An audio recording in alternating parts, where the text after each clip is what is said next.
Brigadier Bongani Gininda has told the court that Bongani Ntanzi's lawyer consulted with him a day before he made his confession statement. He is the latest witness to tell the court that Ntanzi was represented when he made his confession statement before Magistrate Vivienne Cronje. Newzroom Afrika's Mnisi joins us live from the Pretoria High Court. Linda, very good morning to you. A lot was said yesterday as the court tries to establish the order of events ahead of Senzo Meyiwa's death. What can we expect today? Well, Mpo, you'll remember that this was after Senzo Meyiwa had been killed, and the police, of course, having had information around what they say were suspects at the time. So you'll remember that one of the confession statements that Bongani Ntanzi allegedly made was made before a magistrate, that's Magistrate Vivienne Cronje, who came to testify before this court around the circumstances under which that particular statement was taken. And she informed the court that Bongani Ntanzi was represented by a certain Dominic Mjiago. This is someone that she initially described as a man in a suit who was standing next to Ntanzi before they entered that room in the premises of the Boksburg Magistrates Court, where the confession was later taken. A number of other witnesses, including those that had escorted Ntanzi on that particular day, telling the court that in fact Ntokozo Mjiago, a man in a suit, had accompanied him. This inclusive, of course, of Sergeant Mohane, who had transported Bongani Ntanzi on that particular day. Now, Brigadier Gininda, you'll remember, is the lead investigator. He is the man who led the team of investigators that nabbed the 5 accused in this particular matter.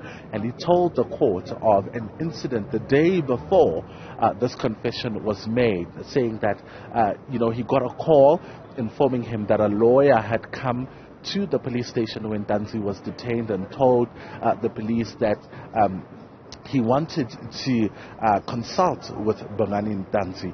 Upon his arrival, he checked his appointment letter, and the letter that he says was from the Legal Practice Council, verifying, of course, his status. And he said after he had verified his status, he then, allowed them to consult, which, of course, then led to the events that happened the following day, which is the confession statement. You'll remember that Bongani Ntanzi is denying ever being represented on that particular day when he made this particular confession statement. But there's a trail also of court records that also indicate from the state's side that he may have been represented on that particular day. But interesting to know, or important also to point out, is that at this particular stage it remains an allegation that the state has brought to this court, and the credibility of the evidence that the state has led in as far as these confessions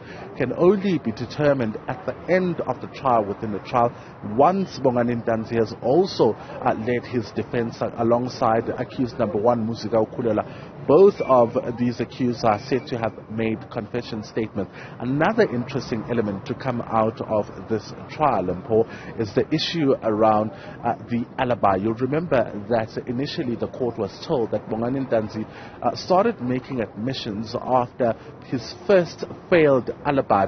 This was in Rustenburg in Carlsonville, where he was employed. He had told the police that on the day that Senzo Meyiwa was murdered, he was in fact at work. But upon verification of this claim, it was found that it was false. But Brigadier Gininda also letting the court into another alibi that Bongani Ntanzi had allegedly tendered, saying that that too was found to be false. This allegation centers around him having been in Nongoma, that's where he's originally from, in KwaZulu-Natal, and having withdrawn money from Capitec. And he says, Brigadier Bongani Gininda says they went and they obtained Section 205s, which allows them to, obtain these statements.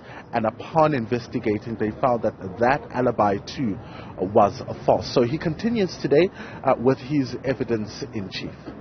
Very well, Linda Mnisi, giving us a sense of what can be expected as the Senzo Meyiwa murder trial continues today.